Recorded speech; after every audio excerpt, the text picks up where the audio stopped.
So one concern or worry that comes up a lot from parents, just heard this the other day actually, people wonder if they have an ex who is high conflict, which can or may not mean personality disorder, cluster B, narcissism, borderline, whatever.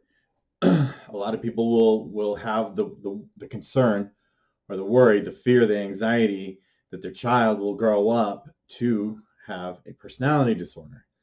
And if I'm super duper honest, and I'm not saying this to scare anybody, but make sure you watch the video, that is a legitimate concern.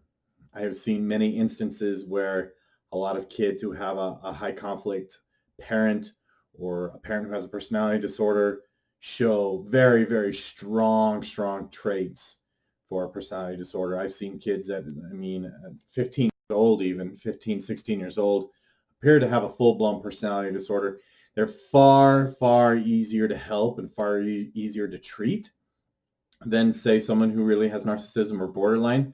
But it is actually a very legitimate concern.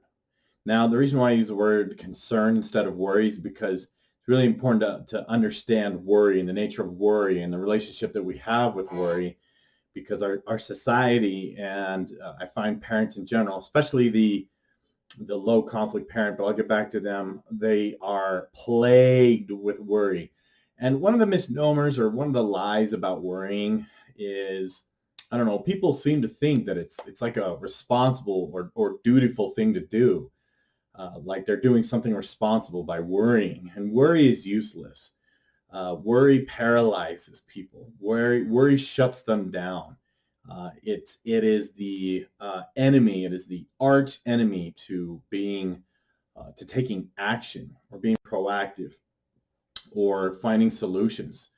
So worry is bad. It turns into a habit. Most people do this out of habit, but again, the myth is they're doing something responsible by worrying, and that's just not true. It's completely useless. Worry is so useless. There's no point to it. In fact, I would argue that the more a parent worries that their child is going to develop a personality disorder, the more likely they are to create that outcome. And here's why, is because the child will start acting like their high conflict parent. They may start acting narcissistic. They may start acting sort of borderline. And as a result, the passive parent, the low conflict parent will generally react or treat their child in a similar way in terms of caretaking, being passive, avoiding conflict, explaining themselves, being apologetic, and those behaviors do not help the behaviors at all. In fact, they make them worse. And the low conflict parent tends to be a caretaker. They tend to be codependent. They tend to be enmeshed.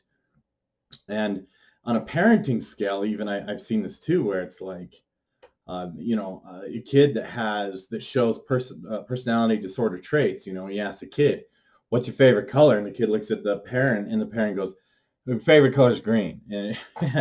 Or the kid sneezes, and the parent says, "Excuse me." It's that anxious protectiveness. What often happens with that parent too is because they're afraid that their kid is going to develop that personality disorder, they end up also becoming overprotective as well. And then parental alienation becomes easy peasy lemon squeezy. Just as a side note, this video is not about parental alienation, but if you're still in that caretaking, passive, apologetic type of role, it's super easy to create some parental alienation against you. You end up walking right into it. But again, if you're fueled by worry and by fear, you're going to lack the wherewith and the logic to be able to take the correct action. Okay, so kids mimic behavior for the most part. They're still forming their identity. They don't have a personality disorder because they don't have a full-blown disturbance of their identity. Their identity is still forming, which to me, if a kid is showing traits of a personality disorder, you got to get them to someone good. Frankly, I just don't know that many therapists that kind of do what I do and recognize these traits in a kid and have had some success in treating them. It's a battle for another day, frankly. But What you need to do is be a lot more assertive in your relationship with your child. Be less apologetic. Be less avoidant of conflict. Be less caretaking. Allow them to fail. Allow them to experience pain. If you protect them, if you attempt to protect them from harm, you're actually not going to do them any favors. So what you ought to do is stop and think like, okay, well, in what ways does my child act like my ex? And in what ways do I respond in a similar way? And then you have to start being proactive about what to do instead. That's why it's important to write all this stuff down. But without any proper intervention, it is actually really common for a child to develop a personality disorder.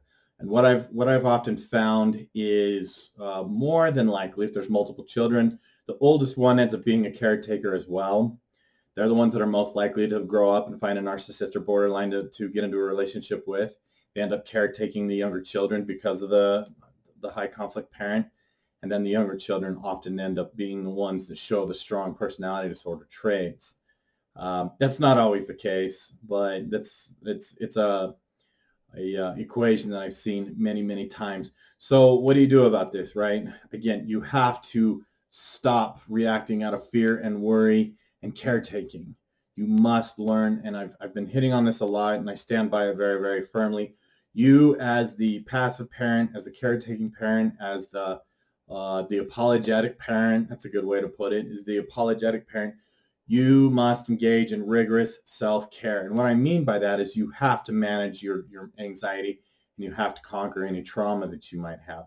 If you're in a relationship with someone who's narcissistic or borderline, there's a good chance that you have some childhood trauma or you have some adult trauma. It may not be like the big T that we would call, maybe like a violent episode, maybe a big trauma, but small trauma, which is generally like comes from the loved wounds, specifically abandonment, humiliation, and what is the third one? I just had it. Oh man, betrayal, abandonment, humiliation, and betrayal are the three love wounds. If you have those in your childhood, they're going to be present as well in your narcissistic or borderline relationship, right? Those three things exist in abundance, and so it is so important for you to engage in rigorous self-care to conquer this issue, so that you end up taking better care of your kids, because otherwise you may inadvertently usher them into doing that. So those are my thoughts on that. I need to get to work soon. So thank you for watching. Make sure you subscribe and like and comment, all that good stuff. Check out my Udemy courses on high conflict stuff. More to come. So make sure you subscribe to the channel. I will release a video when I have new courses up. So thanks again.